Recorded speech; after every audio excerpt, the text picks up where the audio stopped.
नमस्कार बंधू भगिनींनो, रामकृष्ण बदने या यूट्यूब चॅनलवरती मी आपल्या सर्वांचं मनपूर्वक स्वागत करतो. यापूर्वी आपण विद्यार्थी कसा असावा, म्हणजे विद्यार्थ्यांचे गुण, विद्यार्थ्यांची लक्षणं काय आहेत किंवा विद्यार्थ्यांच्या ठिकाणी कोणते गुण असावेत याबद्दलचे एक नाही, दोन नाही, 3 व्हिडिओ, जवळपास 15 ते 16 लक्षणं जे की आपण प्रत्येकाने श्रवण केले पाहिजेत आणि आपल्या परिचयातल्या सगळ्या विद्यार्थ्यांना श्रवण करायला लावले पाहिजेत. असे एक 15 पेक्षा अधिकची लक्षणं आपण विद्यार्थी कसा असावा या व्हिडिओच्या माध्यमातून पाहिलेले आहेत. आता हा जो आपण व्हिडिओ बनवतो आहे, या व्हिडिओमध्ये विद्यार्थी कसा नसावा याबद्दलचा विचार एका संस्कृत सुभाषितामध्ये आलेला आहे. विद्यार्थी कसा नसावा, विद्यार्थ्यांनी कुठले 8 दुर्गुण आपल्या आयुष्यातनं विद्यार्थी दशामध्ये वजा केले पाहिजेत याबद्दलचा विचार इथे पाहणार आहोत. सर्वप्रथम आपण हा श्लोक बघूयात आणि या श्लोकात आलेली जी विद्यार्थी कसा नसावा किंवा विद्यार्थ्याचे जे असणारे 8 दुर्गुण आहेत त्याबद्दलची एका दुर्गुणाची चर्चा आपण या ठिकाणी करणार आहोत. पहिल्यांदा श्लोक असा आहे, कामं क्रोधं तथा लोभम, कामं क्रोधं तथा लोभम स्वादु शृंगार कौतुके, स्वादु शृंगार कौतुके अति निद्राति सेवा च, अति निद्राति सेवा च विद्यार्थी अष्टवर्जयते, विद्यार्थी अष्टवर्जयते असा हा संस्कृत मधला अत्यंत महत्वाचा श्लोक आहे. आणि या श्लोकाच्या माध्यमातून विद्यार्थ्यांनी अष्ट वर्जयते, अष्ट म्हणजे 8, वर्जयते म्हणजे त्यागले पाहिजेत, सोडले पाहिजेत, आपल्या जीवनातून मायनस केले पाहिजेत, असे हे 8 दुर्गुण इथे सांगितलेले आहेत. ज्या विद्यार्थ्याच्या ठिकाणी या 8 पैकी 8ही दुर्गुण असतील तर त्याला खऱ्या अर्थानं विद्यार्थी म्हणताच येत नाहीये किंवा तो खऱ्या अर्थानं विद्यार्थी होऊ शकत नाहीये.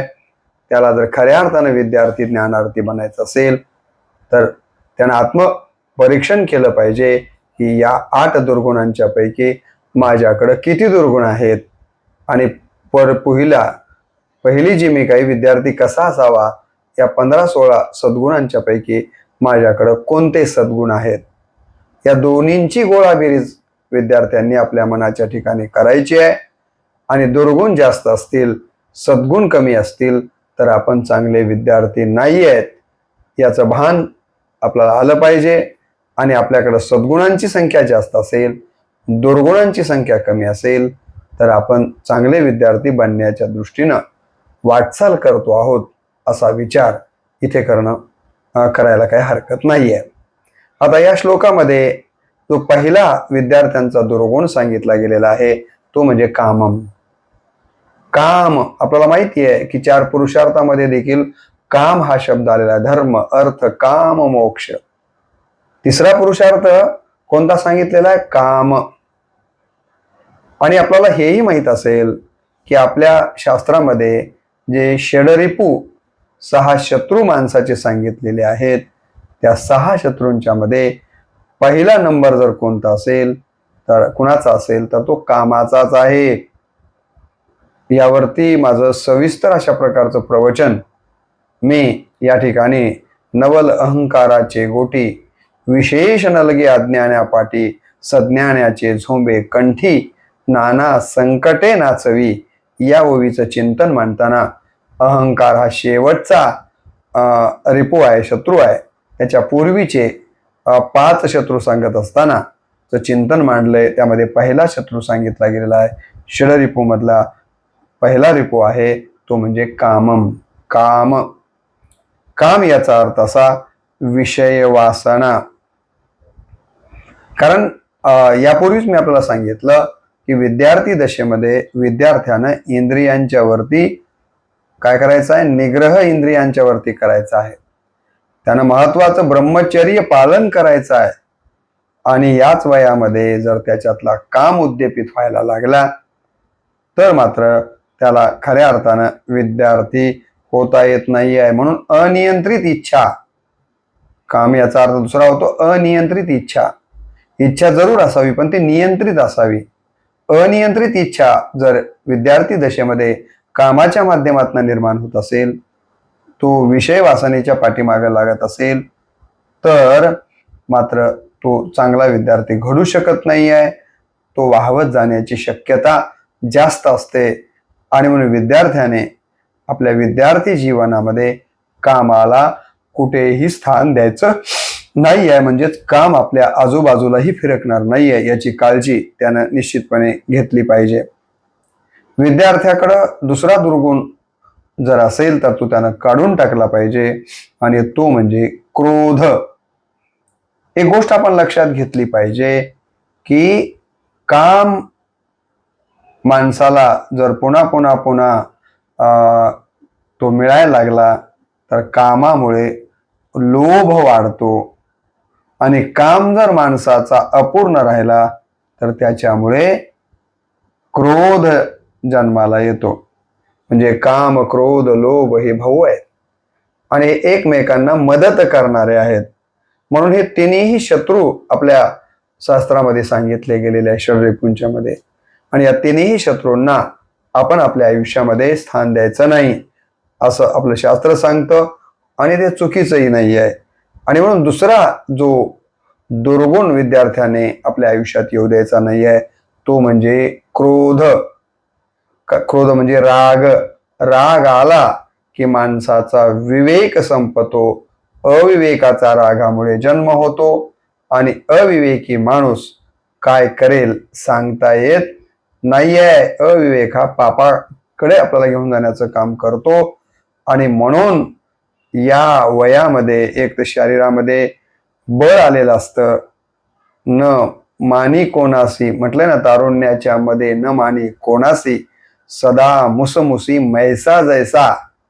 माजलेल्या कटाळ्या म्हणतो आपण, रेड्यासारखी या तारुण्य अवस्थेमध्ये आधीच मस्ती आलेली असते आणि त्यामध्ये जर या विद्यार्थी दशेमध्ये क्रोधाला विद्यार्थ्यानं जवळ केलं तर मग मात्र त्याचं अध्ययन, त्याचं विद्यार्थी पण नष्ट होतं आणि तो चुकीच्या मार्गाला लागू शकतो.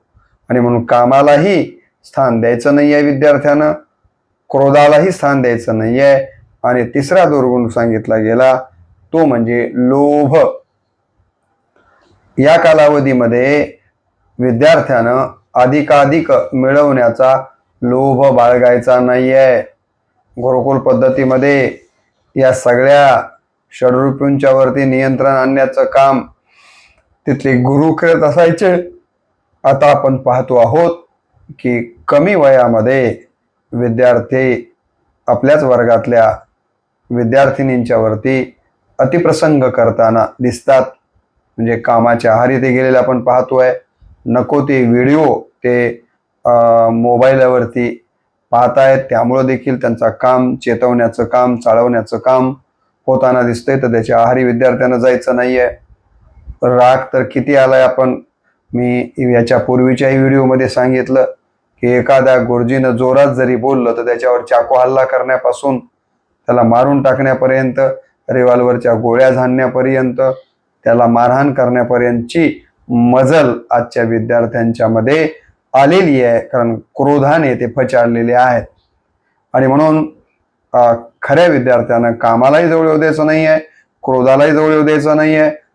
आणि लोभ, जो अधिकाधिक मिळविण्याची हाव ज्याला आपण लोभ असं म्हणतो, मी तुम्हाला सांगितलं की काम पूर्ण झाला की काय होतं, लोभाचा जन्म होतो आणि काम अपूर्ण राहिला की क्रोधाचा जन्म होतो. हे तिघही एकमेकाला परस्पर पूरक आहेत. आणि म्हणून मला वाटतं संतांची एक फार चांगली रचना आहे की कामाजी कोतवाल येणे नागविले बहुतांशी, हरिहराची आबरू घेतो भय नाही त्यासी, असं म्हटलं गेलेलं आहे.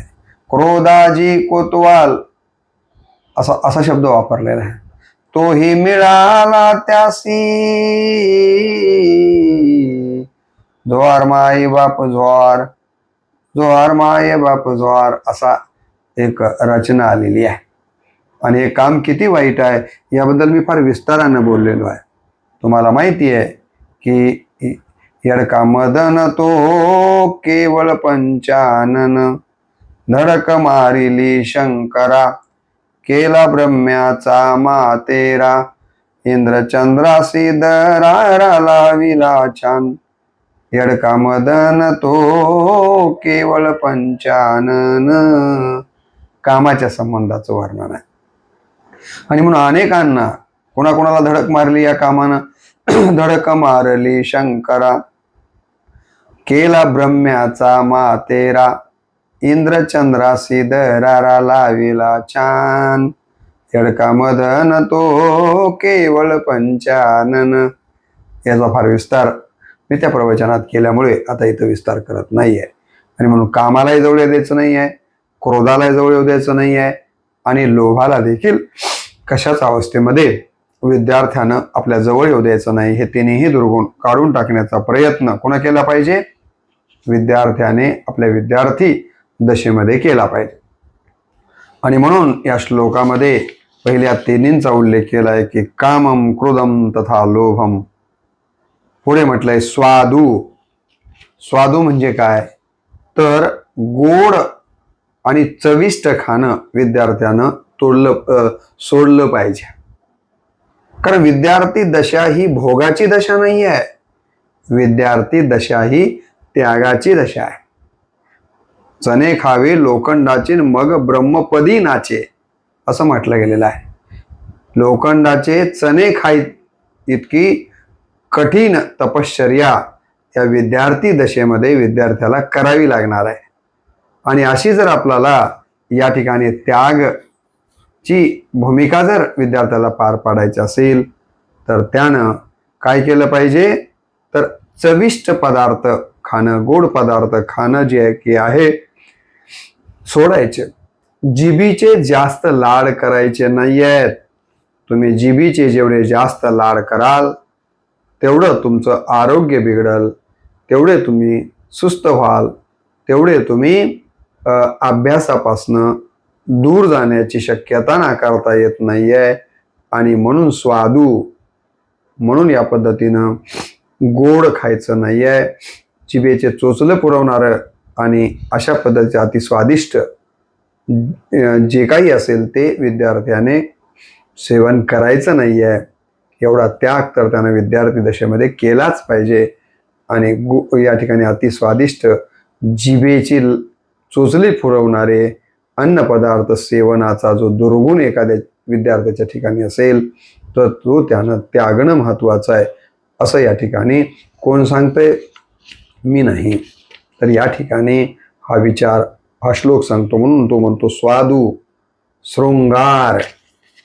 त्याच्यानंतरचा जो या ठिकाणी सांगितलेला विचार आहे तो म्हणजे पाचवा दुर्गुण शृंगार. शृंगार म्हणजे काय? नटणे, मुरडणे, बाह्य सजावटीमध्ये अधिक रमणे, यालाच काय म्हटलं गेलेलं आहे? शृंगार. मग तो विद्यार्थी असेल, मग ती विद्यार्थिनी असेल. आपण जर बघितलं की जी विद्यार्थी दशेमध्ये त्यांना आपण कसं राहतो, आपण काय खातो याचं भान नसतं. केवळ अभ्यास एक अभ्यास आणि ध्येय एक ध्येय असे वेळेहून काम करतात ना, ती मोठ्या पदावर काहीतरी जगाच्या वेगळं जगाला करून दाखवताना आपण पाहतो. आणि जी विद्यार्थी दशेमध्ये नटण्यामध्ये, मुरडण्यामध्ये आहे की नाही, वेशभूषा, केशभूषा, पावडर, जे काही श्रंगारिक साधन आहेत यामध्ये अधिकचा वेळ दवडतात ते विद्यार्थी अभ्यासाच्या बाबतीमध्ये मागे राहतात. ज्ञान प्राप्त करण्याबाबतीमध्ये ते मागे राहतात.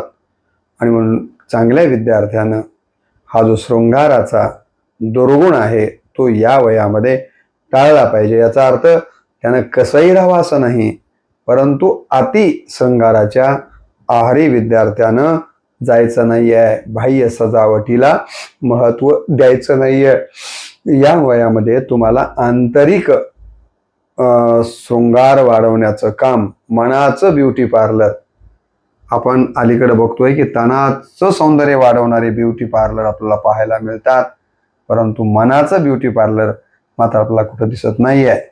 विद्यार्थी दशा ही मनाचं ब्युटी पार्लर म्हणून असलेली दशा आहे, तेव्हा तनाच्या ब्युटी पार्लरकडं फार जास्त जायचं नाही आहे.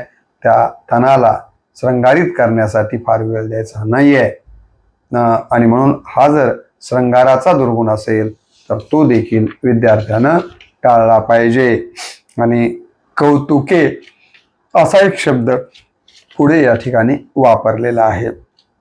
म्हणजे काय? स्तुतीची आवड. बऱ्याच वेळेला विद्यार्थ्यांना स्तुतीची आवड असते आणि मग या स्तुतीच्या आवडीमुळे बरेच विद्यार्थी आपली योग्यता नसतानाही आपली स्तुती करतात. स्तुती म्हणजे काय हो? ज्याची आपण स्तुती करतो त्याने स्वतःबद्दलचं बनवून घेतलेलं त्याचं जे मत आहे ते मत प्रदर्शित करणं म्हणजे स्तुती करणं आहे. आणि इतरांची स्तुती आपण तर करतो, पण आपली स्तुती म्हणजे ज्याला आपण म्हणतो हरभऱ्याच्या झाडावर चढवणे, बरोबर आहे की नाही? ते स्तुतीच्या संबंधानं, खोट्या स्तुतीच्या संबंधानं मला वाटतं एक संस्कृतमध्ये श्लोक आहे, अहो रूपम अहो ध्वनी, अहो रूपम अहो ध्वनी. गाढव आणि उंट दोघं एकमेकांना भेटले आणि दोघे एकमेकाची स्तुती करायला लागले. गाढवानं उंटाची स्तुती केली. तो म्हणाला, काय उंट दादा, खरोखरच मानावं लागेल तुम्हाला, तुमच्यासारखं सुंदर रूप या जगाच्या पाठीवर मला कोणाचं दिसत नाहीये. अहो रूपम, किती सुंदर रूप आहे तुमचं. आणि त्याचं हे बोलणं ऐकून उंटानं देखील गाढवाची स्तुती करताना म्हटलं, अहो ध्वनी. गाढवाला म्हणाले, काय तुमचा आवाज आहे, कुठल्याही गायिकेला इतका कोमल आवाजामध्ये गाता येणार नाही, आवाज काढता येणार नाही, एवढा सुंदर कोकिळेसारखा तुमचा आवाज. अहो ध्वनी म्हणजे काय? अहो रूपम अहो ध्वनी, यामध्ये दोघे एकमेकाची स्तुती करतात, पण त्या स्तुतीमध्ये काहीही सत्य नसतं. तसं विद्यार्थ्यानं विद्यार्थी दशेमध्ये काय करायचं नाही आहे, तर फार कुणाची स्तुती करण्यामध्ये किंवा कुणा आपली स्तुती केली म्हणून त्यामध्ये वाहवत जायचं नाही आहे. हाही एक प्रकारचा दुर्गुणच आहे, तो देखील विद्यार्थ्याने टाळला पाहिजे. त्यानंतर या श्लोकामध्ये 7वं जे काही दुर्गुण सांगितलेलं आहे तो म्हणजे अति निद्रा. काय करायचं नाही? जास्त झोपायचं नाही आहे. यापूर्वी तुम्हाला मी सांगितलं ना की श्वान निद्रेसारखी निद्रा असली पाहिजे. कशी निद्रा असावी? कुत्र्यासारखी निद्रा असावी, वेगळी निद्रा असून चालत नाही आहे. तसं अतिनिद्रा, फार झोपायचं नाही आहे. विद्यार्थी दशेमध्ये जर तुम्ही जास्त झोपाल तर तुम्हाला गुण प्राप्त करण्यासाठी देखील तुम्ही तिथेही झोपलेले असाल. तुम्हाला तुमचं आयुष्य जर जागं राहू वाटत असेल तर उठा जागे व्हा रे आता, असं संतांनी म्हटलं. तसं सतत जाग कुत्र्याच्या निद्रेप्रमाणे कुत्रा झोपतो पण झोपला वाटत नाही आहे, लगेच तो थोड्या आवाजाला उठतो. असं सावधानपणा या ठिकाणी सदा अध्ययन दक्षता हा सद्गुण सांगितला होता ना मी विद्यार्थ्याचा, विद्यार्थी कसा असावा या व्हिडिओमध्ये. तसं अतिनिद्रा हा फार मोठा दुर्गुण विद्यार्थी जीवनामधला आहे. म्हणून या अतिनिद्रेला देखील, या दुर्गुणाला विद्यार्थ्यांनी काय करायचंय? आपल्या जीवनामधून काढून टाकायचं. म्हणून अतिनिद्रा, अतिसेवा. आणि शेवटचा जो दुर्गुण या श्लोकामध्ये आलेला आहे तो म्हणजे जास्त सेवा चाकरी करणे. म्हणजे काय हो? इतरांची या ठिकाणी चापलुसी करण्यामध्ये, त्याचबरोबर इतरांच्या नको त्या सेवा करण्यामध्ये आपला वेळ दवडायचा नाही आहे. बऱ्याच वेळेला या वयामध्ये मुलं इतरांची चाकरी करण्यामध्ये, इतरांची सेवा करण्यामध्येच वेळ दवडतात, मित्रत्वाच्या नात्यानं, आप्तेष्टांच्या नात्यानं. आणि या चाकरीमुळे आपल्या अभ्यासाकडे काय होतं, दुर्लक्ष होतं. आणि म्हणून या ठिकाणी असं म्हटलं गेलेलं आहे की जास्त सेवा देखील करण्यामध्ये वेळ दवडायचा नाही आहे. जास्तीत जास्त आपल्याला कशावरती फोकस करायचा आहे, कशावरती आपलं लक्ष नियंत्रित करायचं आहे, अभ्यासावरती, ज्ञानप्राप्तीवरतीच, ध्येयप्राप्तीवरतीच आपल्याला जास्तीचं ध्यान द्यायचं आहे. आणि हे जास्तीचं ध्यान देण्यामध्ये ज्या ज्या गोष्टी अडसर ठरू शकतात, जे जे या कामी विद्यार्थ्यांसाठी शत्रू आहेत, दुर्गुण आहेत, ते कोणते कोणते आहेत, अशा 8 दुर्गुणांची चर्चा आपण या ठिकाणी या व्हिडिओच्या माध्यमातून आणि या श्लोकाच्या माध्यमातून या ठिकाणी करून विद्यार्थ्यांनी आपल्या आयुष्यामध्ये या 8 दुर्गुणांना टाळावं, 8 गोष्टी टाळाव्यात, तरच ते चांगले विद्यार्थी बनू शकतात. अन्यथा केवळ नाव त्यांचं विद्यार्थी असेल, परंतु ते खऱ्या अर्थाने विद्यार्थी होऊ शकत नाही आहेत. आणि म्हणून पुन्हा एकदा 8 गोष्टी टाळणारा हा जो श्लोक आहे तो आपल्यासमोर ठेवतो. कामम क्रोधम तथा लोभम, कामम क्रोधम तथा लोभम स्वादु शृंगार कौतुके, स्वादु शृंगार कौतुके अति निद्राति सेवाच विद्यार्थी अष्टवर्जयत. अति निद्रा अति सेवा विद्यार्थी अष्टवर्जयते. तर अशा पद्धतीनं हे 8 म्हणजे 8 वर्जयते म्हणजे टाळावेत, सोडून द्यावेत. असं जर विद्यार्थ्यानं या 8 दुर्गुणांना बाजूर सोडण्याचा निर्णय घेतला, नव्हे त्यांना आपल्या आयुष्यातनं डिलीट करून टाकलं, मायनस करून टाकलं, नव्हे त्यांना काढून टाकलं, तर शिल्लक जे 15-16 सद्गुण आहेत ते जर विद्यार्थ्याच्या अंगी भिनले, बाणवले, तर निश्चित खऱ्या अर्थानं एक चांगले विद्यार्थी घडू शकतात. त्यासाठी विद्यार्थी कसा नसावा, तर हे 8 दुर्गुण अंगी असणं या ठिकाणी असलेला नसावा. तर या दुर्गुणांना वगळून सद्गुणांना आपल्या अंगी बाळगणाराच विद्यार्थी खऱ्या अर्थानं चांगला विद्यार्थी असू शकतो. आपण देखील आपल्यामध्ये जर या 8 दुर्गुणांच्या पैकी कुठले दुर्गुण असतील तर ते आजच सोडण्याचा आपण संकल्प केला पाहिजे. आपल्या विद्यार्थ्यांना असे व्हिडिओ ऐकून आत्मपरीक्षण करायला लावलं पाहिजे की बाबा तू विद्यार्थी म्हणून घेतोयस तर तुझ्या ठिकाणी या 8 दुर्गुणांच्या पैकी कोणते दुर्गुण आहेत आणि त्या 15 सद्गुणांच्या पैकी कोणते सद्गुण आहेत याचा एकदा मेळ बसतोय का बघ, याचं एकदा ऑडिट तू कर, एकदा सिंहावलोकन कर आणि त्यातून मग पुढे जाण्याचा मार्ग स्वीकार. म्हणजे निश्चितपणे तू दुर्गुणांना डिलीट करशील आणि सद्गुणांना त्या ठिकाणी आपल्यामध्ये समाविष्ट करून घेशील.